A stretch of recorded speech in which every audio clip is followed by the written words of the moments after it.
atau seperti pohon. Jika tanaman atau pohon itu kita rawat dengan cara disirami, dengan cara dipupuk atau dirabuk, maka pohon atau tanaman itu akan tumbuh subur. Tumbuh besar, subur, dan insya Allah akan menghasilkan buah. Tapi jika tanaman atau pohon tadi tidak kita rawat, kita biarkan, maka kita biarkan tidak disirami, tidak dipupuk, tidak dirabuk, maka pohon tadi akan layu, akan kering, kemudian akan mati. Nah, oleh karena itu Bapak Ibu, akidah yang kita miliki, keyakinan, keimanan yang kita miliki ini, marilah kita jaga. Caranya bagaimana? Yang pertama dengan cara ngaji seperti malam hari ini. Yang kedua dengan cara memperbanyak amal kebaikan. Kalau orang itu mengerjakan amal kebaikan, maka akidahnya akan baik, akan makin kuat, akan makin subur. Jika akidahnya orang itu tidak berbuat kebaikan atau justru berbuat maksiat, maka akidah tadi akan berkurang, akan menipis, akan melemah, bahkan nanti lama-kelamaan akan mati. Akan hilang dari diri kita. Nah, akidah itu Bapak Ibu yang akan membuat hidup manusia itu akan menjadi orang yang mulia. Orang yang mulia. Coba jenengan perhatikan di dalam surat An-Nahl ayat 97. Nilai seseorang itu ditentukan oleh akidahnya dan amal kebaikan. Ada yang memberikan perumpamaan Bapak Ibu ya. Saya atau Bapak Ibu pernah melihat di YouTube ya. Ada seorang ibu kepala sekolah ketika memberikan pembinaan kepada siswanya itu, janganlah minder asalkan kita menjadi anak yang baik, anak yang mulia. Nah, kemuliaan seseorang itu Bapak Ibu tidak ditentukan oleh sedikit banyaknya hartanya, tidak ditentukan oleh rendah tingginya jabatannya, tapi kalau menurut surat An-Nahl ayat 597 ini, mulia dan tidaknya seseorang itu ditentukan oleh dua hal. Yang pertama adalah satu, berakidah atau berkeyakinan, berkeimanan. Yang kedua, beramal soleh. Meskipun orang itu dihina gini Bapak Ibu ya. Saya kembali ke guru tadi. Guru tadi kemudian mengeluarkan selembar uang. Nah, seperti saya Bapak Ibu ya. Niki pinten Bapak Ibu. Niki ini apa Bapak Ibu? Uang kan ya. Berapa nilainya uang ini Bapak Ibu? Jangan mesti hafal kan? Enggak pakai kacamata saja mesti bisa menyebutkan. Wong lampu ini mati saja bisa menyebutkan kok. Itu kalau uang itu hafal. Ya. Ini asli bukan palsu Bapak Ibu. Coba nilainya berapa ini? 100.000. Kalau uang ini saya lipat menjadi 2, apakah nilainya berkurang? Tidak. Kalau saya lipat menjadi 4, apakah nilainya berkurang? Kalau saya lipat menjadi 8, apakah nilainya berkurang? Tidak. Tetap nilainya berapa? 100.000. Kalau ini saya remat-remat gini, ya, sampai seperti ini, kecil seperti ini, apakah nilainya ini berkurang? Tetap nilainya berapa? 100.000. Begitu juga manusia Bapak Ibu. Jangan takut, ya, jangan takut. Asalkan kita sudah menjadi orang yang satu beriman, dua beramal soleh, maka orang itu akan dimuliakan oleh Allah. Ya, akan dimuliakan oleh Allah. Meskipun dihina orang lain, diejek oleh orang lain, direndahkan orang lain, tetap orang itu mulia di hadapan Allah Subhanahu wa Ta'ala. Coba jenengan ingat kembali kisah sahabat Nabi yang bernama Bilal bin Rabah. Bilal itu seorang budak. Ya, hanya seorang budak. Apakah Bilal tadi punya kedudukan? Tidak. Bilal tidak mempunyai wajah yang tampan. Ya. Bilal tidak mempunyai jabatan yang tinggi. Tapi Bilal mempunyai akidah yang kuat, mempunyai amal soleh yang baik, yang banyak. Maka meskipun seorang budak yang tidak mempunyai jabatan yang tinggi, tidak memiliki wajah yang tampan, tidak mempunyai kulit yang putih, yang kuning, tapi kemuliaan Bilal tidak berkurang. Bilal tetap menjadi orang yang mulia, bahkan dimuliakan Allah Subhanahu wa Ta'ala. Sampai mulianya Bapak Ibu, Nabi itu kagum dengan Bilal. Apa yang membuat Nabi kagum? Apakah ketampanannya Bilal? Tidak. Tapi karena kemuliaannya Bilal, sebab Bilal itu orang yang beriman dan senantiasa beramal soleh. Sehingga Nabi mengatakan, bertanya kepada Bilal, wahai Bilal, saya dengar sandalmu sudah ada di dalam surga. Suara sandalmu sudah berada di dalam surga. Meskipun kamu masih tinggal di dunia. Masya Allah. Mulianya Bilal begitu Bapak Ibu.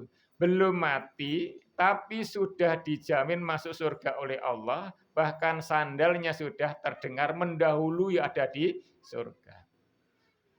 Nah pertanyaannya, apa yang membuat Bilal tadi mulia? Karena keimanannya dan amal kebaikannya. Padahal Bilal itu Masya Allah, sebelum dimerdekakan itu dianiaya oleh majikannya, ya, bahkan mau dibunuh. Tapi kemuliaannya Bilal tidak berkurang karena Allah memuliakan Bilal. Nah, ngoten Bapak Ibu nggih. Jenengan pirsani dalam surat An-Nahl ayat 97 itu.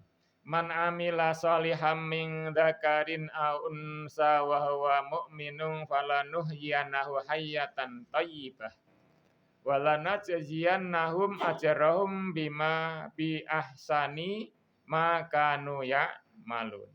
Barang siapa man amila sholihan, barang siapa yang beramal soleh, satu, min dzakarin aw unsa. Apakah orang yang beramal soleh itu orang yang berlaki-laki maupun perempuan? Asalkan syaratnya satu, wahwa orang itu mukminun, orang yang beriman, falanuhyiyannahu hayatan thayyibah. Orang itu akan diberikan kehidupan yang baik, yang mulia oleh Allah Subhanahu wa Ta'ala. Nah, syaratnya itu apa? Syaratnya itu pentingnya menjadi orang yang mulia. Maka judulnya tadi, mulia karena tauhid. Nah, sekarang gini Bapak Ibu. Jenengan pirsani di atas ya. Ketaatan terbesar yang wajib kita laksanakan adalah tauhid. Ketaatan yang terbesar. Tidak ada yang lebih besar ketaatan kita dibandingkan dengan tauhid. Ya. Yang kedua, sebaliknya, kemaksiatan yang terbesar dan tidak ada kemaksiatan yang paling besar dalam hidup ini dan wajib dihindari kecuali syirik, menyekutukan Allah. Menyekutukan Allah. Ini kata kuncinya di situ Bapak Ibu. ketaatan yang terbesar adalah tauhid, akidah, beriman kepada Allah. Dan kemaksiatan yang paling besar dan tidak ada tandingannya lagi yang wajib kita hindari adalah syirik. Nah, nanti oleh karena gitu Bapak Ibu, perhatikan di poin yang kedua. Karena tauhid tadi, akidah tadi itu merupakan hal yang paling tinggi derajatnya di hadapan Allah, maka tujuan diciptakan manusia itu, makhluk itu, untuk mengesahkan Allah. Ya, untuk mengesahkan Allah. Untuk beribadah hanya kepada Allah. Itu yang pertama. Karena saking tingginya dan besarnya mulianya tauhid itu, ya akidah itu, maka semua rasul, semua nabi, sejak Nabi Adam hingga Nabi Muhammad, tugas pokoknya satu, sama, yaitu mengajarkan akidah atau tauhid kepada umatnya. Tidak ada ajaran yang pertama kali disampaikan oleh Rasul sejak Nabi Adam sampai Nabi Muhammad, kecuali yang pertama yang disampaikan itu adalah akidah atau tauhid. Sebelum diajarkan sholat, sebelum diajarkan zakat, sebelum diajarkan puasa, maka yang ditanamkan pertama kali adalah tauhid atau akidah. Yang ketiga Bapak Ibu, kitab-kitab samawi itu langit, kitab yang bersumber dari wahyu ya. Yang kita kenal ada 4 itu, Taurat, Zabur, Injil, Al-Quran.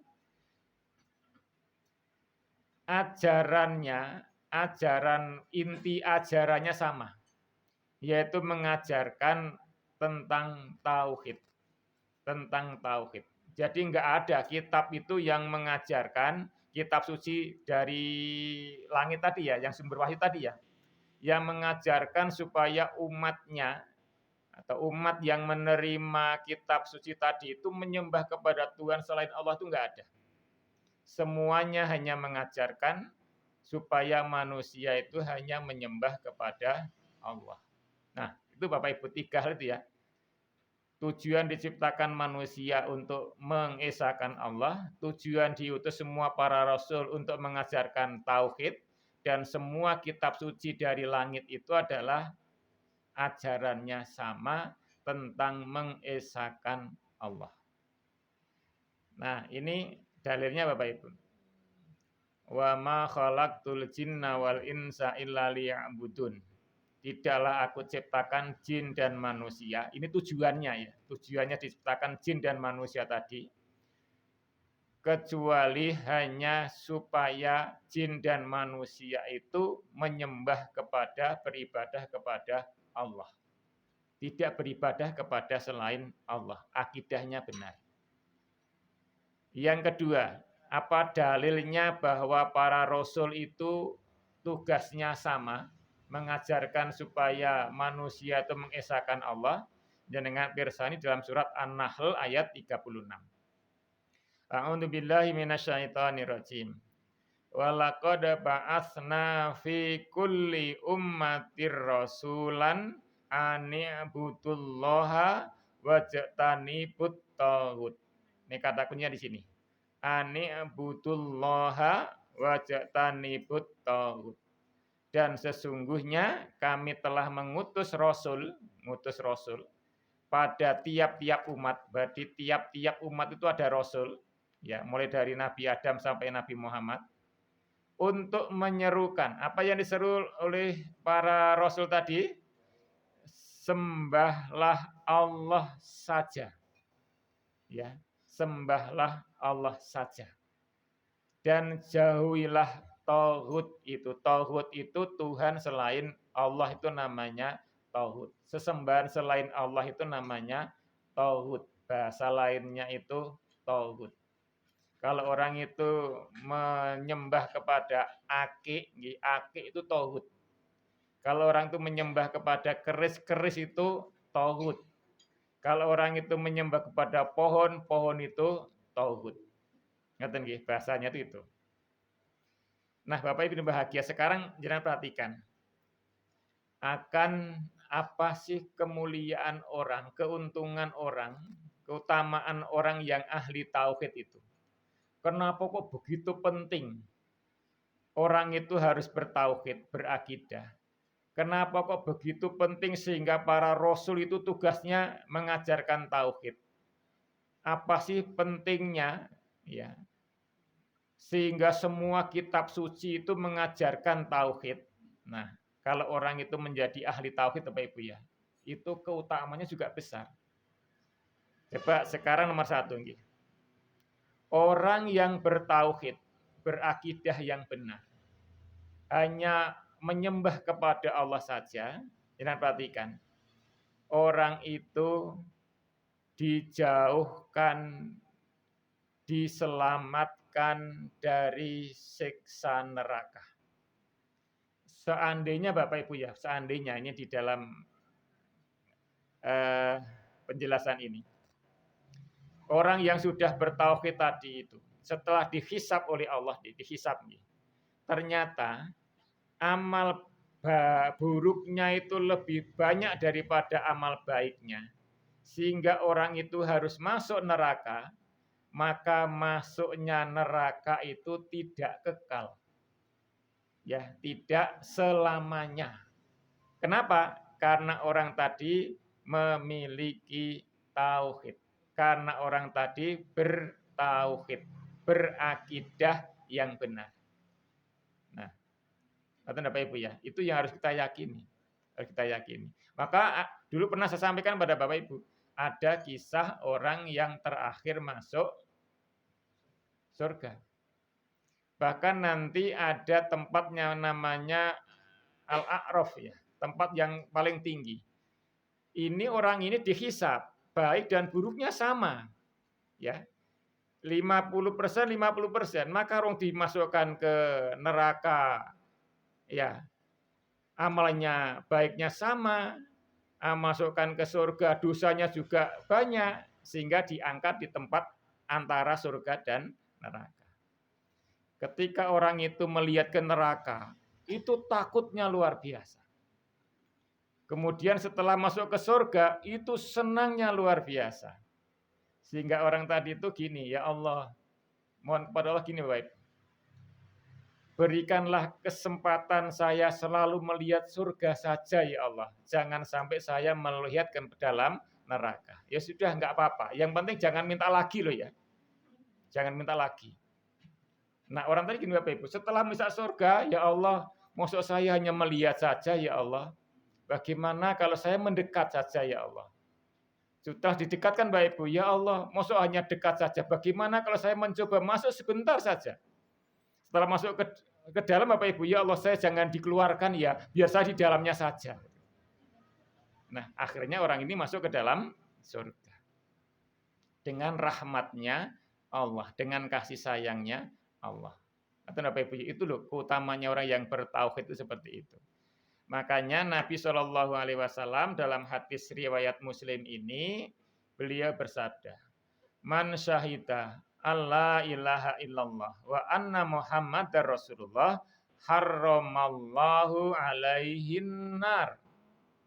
Barang siapa yang bersaksi, bersyahadat bahwa tidak ada Tuhan yang berhak disembah melainkan Allah, dan bahwa Nabi Muhammad SAW adalah utusan Allah, Allah mengharamkan, haramallahu, Allah mengharamkan alaihi baginya, diharamkan apa? An-nar, diharamkan masuk ke dalam neraka. Insyaallah ya. Maka kalau kita yang sekarang ini alhamdulillah sudah berakidah yang benar, mari kita jaga sampai akhir hayat kita. Maka jaminan Allah akan mengharamkan kita masuk ke dalam neraka.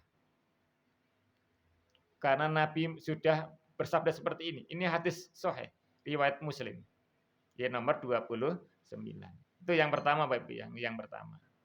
Sekarang yang kedua Bapak Ibu. Kalau orang itu haram masuk neraka, berarti wajib masuk mana Bapak Ibu? Wajib masuk ke mana? Ya wajib masuk ke surga. Kalau sudah orang itu diharamkan masuk neraka, maka orang itu wajib masuk ke dalam surga. Coba jenengan perhatikan di sini. Mamata, barang siapa yang mati, wahuwa ya'lamu annahu la ilaha illallah, dakhalal jannah. Dakhalal jannah. Mamata, barang siapa yang meninggal dunia, wahuwa dan orang itu ya'lamu, sedang dia mengetahui bahwa tidak ada sesembahan yang berhak disembah melainkan Allah, melainkan Dia, dakhalal jannah, maka niscaya orang itu akan dimasukkan ke dalam surga. Hadis riwayat Muslim. Siapa yang mati dan matinya orang itu berkeyakinan, berakidah bahwa tidak ada Tuhan yang wajib disembahnya Allah, dakhalal jannah, orang itu wajib masuk surga. Dijamin masuk surga. Masya Allah Bapak Ibu. Itu pentingnya akidah. Ya, pentingnya kita itu ngaji, pentingnya kita itu berakidah yang benar. Dijamin pasti masuk surga. Itu yang kedua. Yang ketiga Bapak Ibu. Apa keutamaannya orang yang bertauhid itu, berakidah yang benar itu? Sama riwayatnya Muslim. Ini hadis yang ke-2687. Wa malakiyani bi qurabil ard khotoyal la yusriku bi syai'an laqaituhu bi misliha maghfirah. Bapak Ibu yang bahagia, mungkin kita bertanya begini. Tapi saya itu dosanya banyak, Pak. Saya itu banyak dosanya. Nabi kemudian bertanya begini, berapa banyaknya? Ada seberat gunung Uhud, lebih besar, lebih tinggi daripada gunung Uhud ya Rasulullah. Apakah ada seluas bumi? Lebih daripada seluas bumi ya Rasulullah. Itu saking patai Bapak Ibu, saking banyaknya ya. Itu orang yang jujur, orang yang jujur. Yang mboten jujur kan mboten pernah merasa dosa.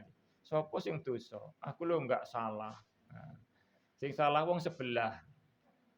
Sebelah niku sing bangunane kathah niki lho Bapak Ibu. Penjara niku sebelah niku. Kula lho mboten salah, mboten kathah, mboten gadah dosa, mboten luput.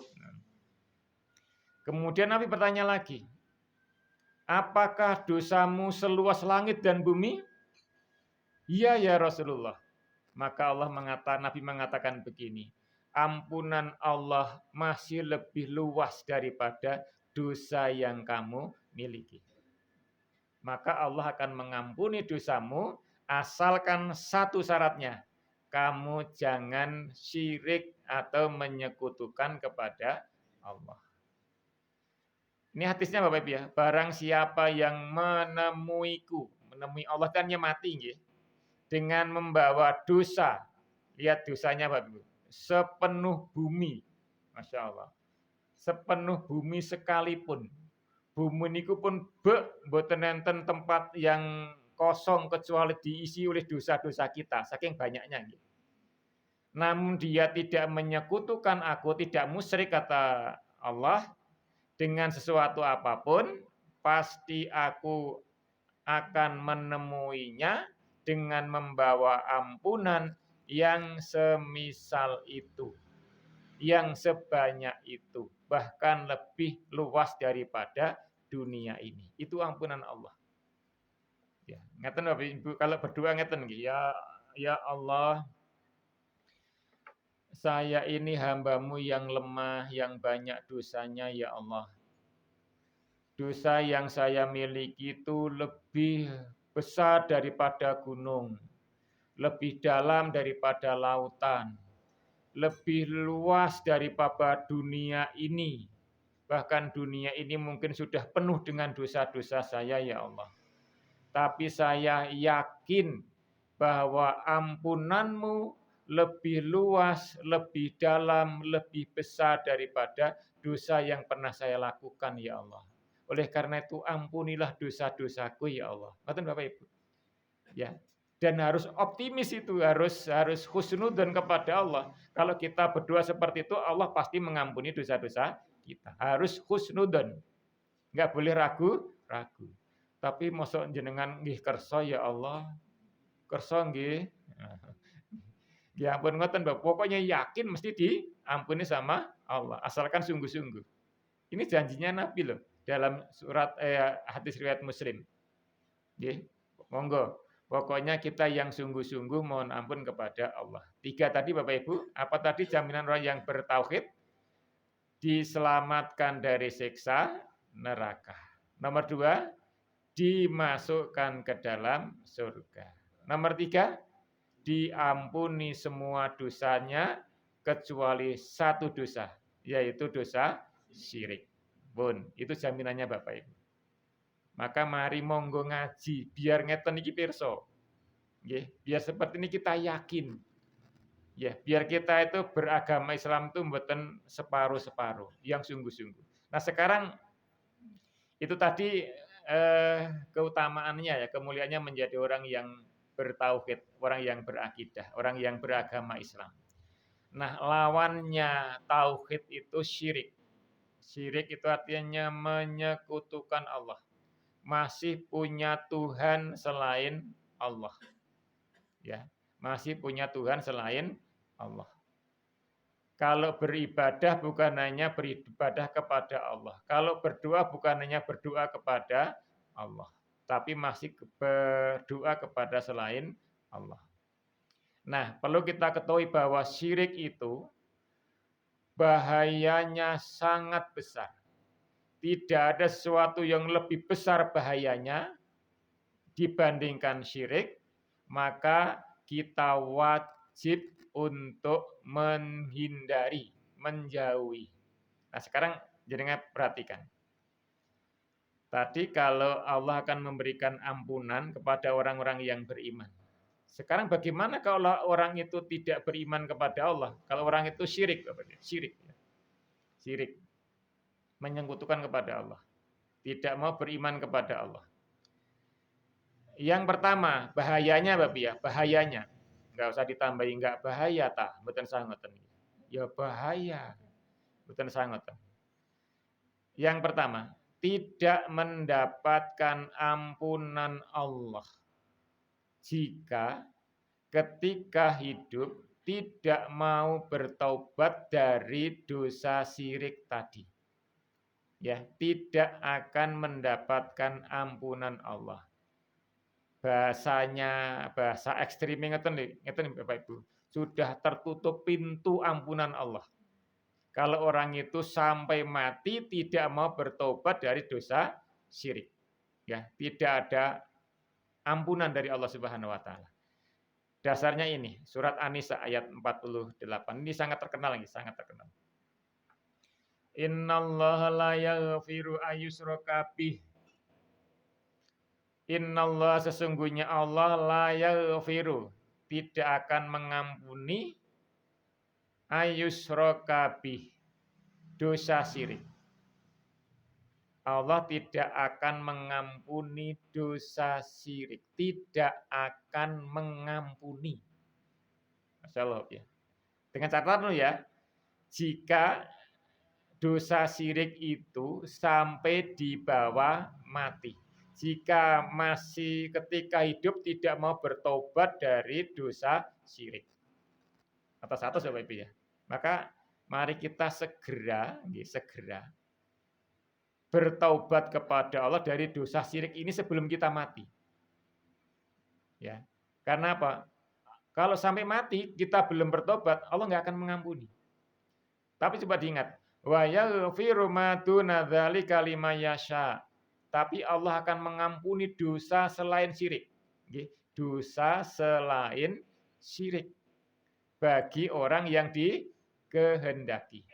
Kalau dosa selain syirik, Bapak Ibu, meskipun seluas bumi ini dosa kita, pokoknya selain syirik, masih ada harapan untuk diampuni oleh Allah Subhanahu wa taala bagi yang dikehendaki. Wa may yusyrik billah faqad iftara itsman adzima. Barang siapa yang menyekutukan Allah, maka sungguh dia telah berbuat dosa besar. Karena syirik itu adalah dosa yang terbesar. Yang terbesar. Tidak ada lagi dosa sebesar dosa syirik. Satu, Bapak Ibu, Allah tidak akan mengampuni dosa kita. Naudzubillah min dzalik. Orang yang berbuat syirik. Yang kedua, kalau orang yang berbuat syirik itu juga beramal kebaikan, ya, rajin sholat umpamanya, ya, rajin sedekah umpamanya, rajin puasa umpamanya, tapi orang ini punya perbuatan syirik, dosa syirik. Hati-hati Bapak Ibu. Ternyata pahala kebaikan yang dilakukan orang yang masih berbuat syirik itu, ya, ternyata dosa syirik itu bisa menghapus, menghilangkan pahala-pahala yang pernah dilakukan itu. Yang dosa syirik itu. Coba perhatikan surat Al-An'am ayat 88. Dzalika hudallahi yahdi bihi may yasha'u min ibadihi walau asyraku la habitu anhum ma kanu ya'malun. Jangan perhatikan di akhir ayat ini, walau asyraku. Seandainya mereka menyekutukan Allah, walau asyraku. Seandainya mereka menyekutukan Allah, lahabito anhum, niscaya lenyaplah dari mereka makanu ya'malun, dari mereka amal yang telah mereka kerjakan. Lenyap. Lenyapnya itu seperti ini Bapak Ibu. Kalau nanti jenengan menaruh pasir satu ember di atas batu, ya, di atas batu yang licin, kemudian jenengan ambil lagi air, ya, jenengan siramkan ke atas pasir yang jenengan letakkan di atas batu yang licin tadi, maka pasir tadi akan hilang, ya, akan hilang. Bahkan di atas batu tadi bersih dari pasir tadi. Seperti tidak pernah ada pasir di atas batu, itu saking bersihnya. Saking bersihnya. Itu bahayanya Bapak Ibu. Bahayanya syirik itu adalah menghapus, menghilangkan amal kebaikan. Menghapus, menghilangkan pahala. Itu bahayanya. Makanya kalau ditanya enggak bahaya syirik itu, bahaya Bu. Pak, bahaya. Ya, makanya jangan berbuat syirik. Hati-hati. Ya hati-hati. Tapi ya syirik itu gini loh, syirik itu sangat tipis Bapak Ibu ya. Sangat samar-samar. Ya, ada kalau menyembah kepada patung itu jelas ya. Tapi yang samar-samar ini loh. Sehingga Nabi syirik itu seperti semut hitam ya, di atas batu hitam, di malam hari lampunya mati. Hati-hati, makanya sulit, harus dihati-hati betul itu. Apalagi sudah menjadi kebiasaan di masyarakat kita. Lampun biasanya nggih ngoten niku, Pak. Gimana lagi lah seperti itu. Ya. Pokoknya tiba-tiba kalau nanti di mantun subuh nggih saderenge subuh. Pas subuh niku Jumat Legi. Terus ada di tengah perempatan jalan itu ada bunga ditakir ya Bu ya. Ada uang 7 rupa dan sebagainya. Tujuannya apa? Ya, mencari minta keselamatan yang bau reksa perempatan jalan itu. Berarti kan masih minta keselamatan dari perempatan jalan itu. Nek mboten ngoten, wedi. Kalau nanti celaka di perempatan jalan itu. Wedi kali sing bau reksa perempatan jalan. Itu syirik. Contohnya sih syirik seperti itu. Pun ampun dilampahi melih kalau sudah seperti itu. Eman Pak, yang betul dipendet Pak. Ambil saja Pak. Terus dimasukkan kota amal Masjid Sunan Kalijogo. Apalagi duitnya uangnya 1 juta. Wah, alhamdulillah. Takmirnya langsung seneng. Ramadan pun bukan ketar-ketir nih ya. Karena Ramadan itu kan banyak pengeluaran ya. Banyak pengeluaran. Pengeluarannya itu 3 sampai 5 kali lipat dibandingkan bulan-bulan biasanya. Pagi keluar, malam keluar, sore ya keluar itu keuangannya. Tapi sedekahnya juga banyak, Pak. Sedekahnya juga banyak. Kota amalnya juga banyak. Kami mengelola panti itu kalau sudah bulan-bulan seperti ini torok terus Bapak Ibu. Daripada yang masuk dengan yang keluar banyak yang keluarnya. 40 anak SPP-nya berapa? Makannya berapa? Transportasinya sanggungnya setiap hari berapa? Kalau sakit gimana berobatnya, ya kan? Pembinanya, pengasuhnya berapa? Bayar listriknya, airnya berapa? Itu ratusan juta, puluhan juta. Terus uangnya dari mana? Ya dari para dermawan itu Bapak Ibu. Tapi kalau sudah Ramadan tiba, alhamdulillah panen. Bisa 500 juta itu dapatnya. Nyaur utang dari minus-minus bulan-bulan sebelumnya. Kalau bisa itu setiap bulan Ramadan itu loh Bapak Ibu. Biar kota amalnya banyak. Yang terakhir Bapak Ibu ini, yang terakhir. Karena waktunya sudah habis. Ini yang bahaya yang ketiga Bapak Ibu. Orang yang mati dalam keadaan masih menyekutukan Allah syirik menjadi penghuni neraka. Kalau orang yang beriman tadi kalau masuk neraka kan tidak selamanya. Bedanya kalau orang yang syirik itu orang yang masuk neraka itu di dalamnya selama-lamanya. Orang yang syirik tadi. Ya, karena tidak ada ampunan kan, tidak ada ampunan dari Allah. Maka selama-lamanya. Coba jenengan perhatikan nih. Mamma la yusriku billahi syai'an dakhalal jannah. Ini ada 2 makna hadisnya. Wa mamma yusriku bihi syai'an dakhalan nar. Ini sangat beda ya. Bedanya sangat besar. Coba perhatikan yang kalimat yang pertama. Barang siapa yang meninggal dunia, sama-sama meninggalnya ya. Satu orang yang meninggal dalam keadaan tidak menyekutukan Allah, artinya beriman kepada Allah. Coba jangan perhatikan di sini. Niscaya dia akan masuk surga.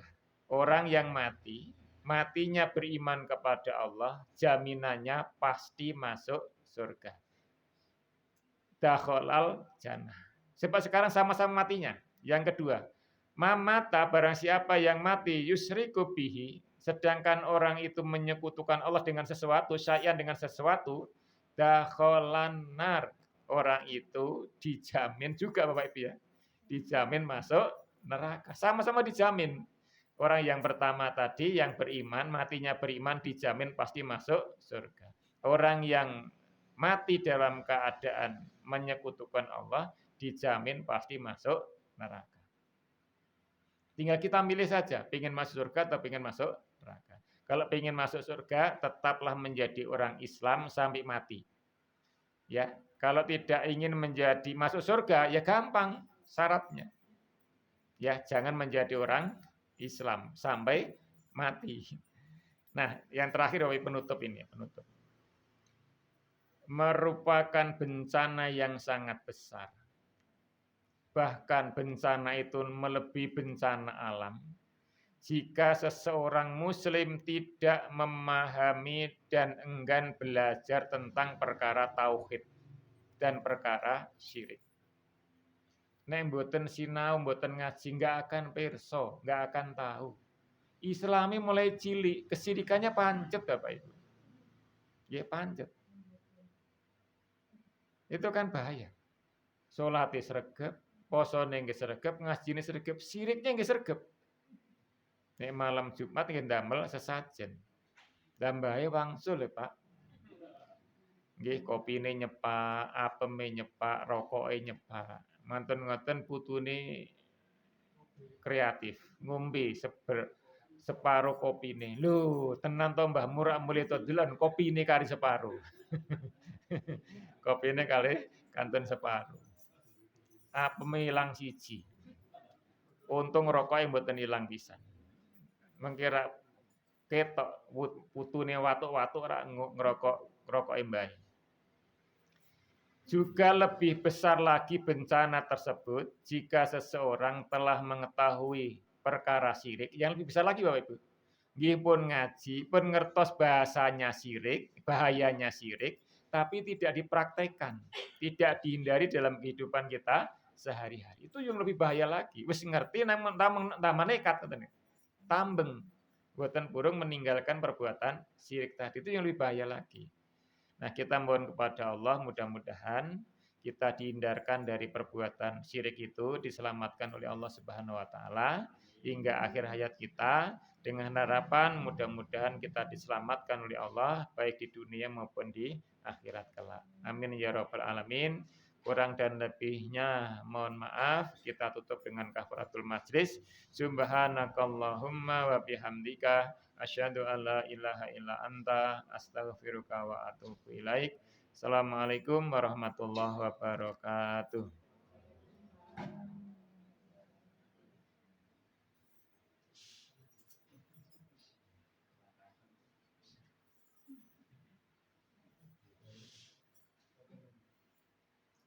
Dibuka pertanyaan. Benar dan iya Pak. Napa Pak? Denyon pirsan apa?